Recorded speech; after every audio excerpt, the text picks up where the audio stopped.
मैंने इस साल यूपीएससी में 140 सेकेंड रैंक सिक्योर किया है। मेरी स्कूलिंग जो है वो यवतमाल महाराज से ही हुई है। प्राइमरी मेरी जो है वो जफरनगर की ज़िला परिषद स्कूल से कंप्लीट हुई है। उसके बाद हाई स्कूल मैंने गवर्नमेंट कॉलेज से अपनी कंप्लीट की है। ग्रेजुएशन जो है वो मैंने पुणे के आज़म कैंपस से अपनी कंप्लीट की थी बीएससी मैथमेटिक्स में। 12th के बाद ही मैंने ये डिसाइड कर लिया था कि मुझे यूपीएससी करनी है। इंस्पिरेशन इसकी मुझे अपने मामू के थ्रू मिली, जो सेवा एनजीओ के सेक्रेटरी है। उन्होंने मुझे जो है वो इंट्रोड्यूस करवाया कि एक आईएएस ऑफिसर होता क्या है, उसके लिए आपको किस तरीके से प्रिपरेशन करनी है, ये सब चीज़ें। तो मैंने वहाँ से डिसाइड कर लिया था कि मुझे अब यूपीएससी करनी है। तो फिर ग्रेजुएशन के फ़ौरन बाद ही जो है वो मैंने अपनी प्रिपरेशन स्टार्ट कर दी थी यूपीएससी के लिए। पहले मैंने जो है वो अपना फर्स्ट अटैम्प्ट मुंबई से दिया था, हज हाउस से। सेकंड अटैम्प्ट के लिए से मैं दिल्ली चली गई, जिसमें हमदर्द स्टडी सर्कल से जो है वो मैंने अपना सेकंड अटैम्प्ट दिया। और फाइनली जो मेरा ये वाला अटैम्प्ट रहा है, जिसमें मुझे फाइनली सक्सेस मिली है, वो मैंने जामिया मिल्लिया इस्लामिया से दिया है, आरसीए में। मेरी ये जो पूरी जर्नी रही है उसमें बहुत सारे उतार चढ़ाव रहे हैं, लेकिन जो है मेरी फैमिली का सपोर्ट बहुत ज़्यादा इसमें रहा है, स्पेशली मेरे पेरेंट्स का। मैं फाइनेंशियली थोड़े हम्बल बैकग्राउंड से बिलोंग करती हूँ। मेरे पापा जो है वो ऑटो रिक्शा ड्राइवर है, लेकिन फिर भी उन्होंने कभी मुझे ये एहसास नहीं होने दिया कि हमारे पास रिसोर्सेज की कमी है। उन्होंने हमेशा मुझे सपोर्ट किया है। मेरी जो मदर है, उन्होंने मुझे हमेशा सपोर्ट किया है। कहीं ना कहीं मैं जो एक पेट्रियार्कल सोसाइटी से बिलोंग करती हूँ, इसके बावजूद भी कभी मेरे पेरेंट्स ने मुझे ऐसा महसूस नहीं होने दिया कि तुम लड़की हो, तुम ये नहीं कर सकती।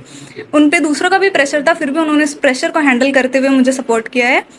मेरी पूरी फैमिली, फ्रेंड्स, टीचर्स, सब ने मुझे इस जर्नी में जो है वो बहुत ज़्यादा सपोर्ट किया है।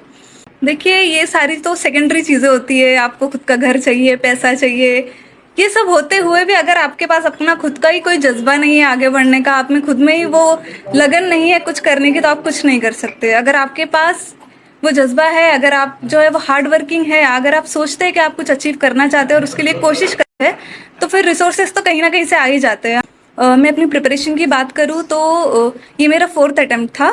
तो इससे आप अंदाज़ा लगा सकते हैं कि जर्नी बहुत ज़्यादा डिफिकल्ट रही है। फेलियर्स बहुत सारे आए हैं इसमें, लेकिन मैंने इस जर्नी में एक चीज़ सीखी है कि आपको पेशेंस और कंसिस्टेंसी जो है वो कभी, इन दोनों चीज़ों का साथ नहीं छोड़ना है। ये दोनों चीज़ें ही है जो आपको जो है वो आपकी डेस्टिनेशन तक पहुंचा सकती है। आपके पास फेलियर्स आएंगे, बहुत सारे आएंगे, लेकिन आपको उन फेलियर्स से सीखना है कि आपकी गलती कहाँ हो रही है और आगे बढ़ना है। मैं यही कहना चाहूँगी कि आप कभी ये मत सोचे कि आपने जो सपना देखा है वो पूरा होगा या नहीं।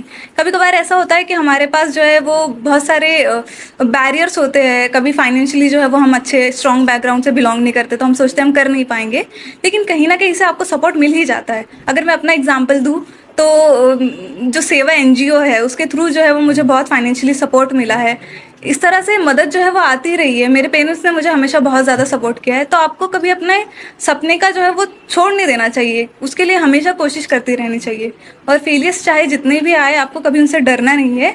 उसको एक सबक की तरह लेना है कि इससे आप कुछ सीख रहे हो, कुछ इम्प्रूव करने की आपके पास एक अपॉर्चुनिटी है, जिसको आप जो है वो अपनी लाइफ में अप्लाई करके आगे बढ़ सकते हो। अंडर प्रिविलेज सेक्शन है, उनके लिए कुछ कर सकूँ, स्पेशली गर्ल्स के लिए, क्योंकि मैं रिलेट कर सकती हूँ कि एक लड़की के लिए कितना मुश्किल होता है आगे बढ़ना और कुछ अचीव करना। तो मैं कोशिश करूँगी कि मैं एजुकेशन और हेल्थ केयर जो है उस पर ज़्यादा अपना फोकस करूँ और सोसाइटी के लिए कुछ कर पाऊँ।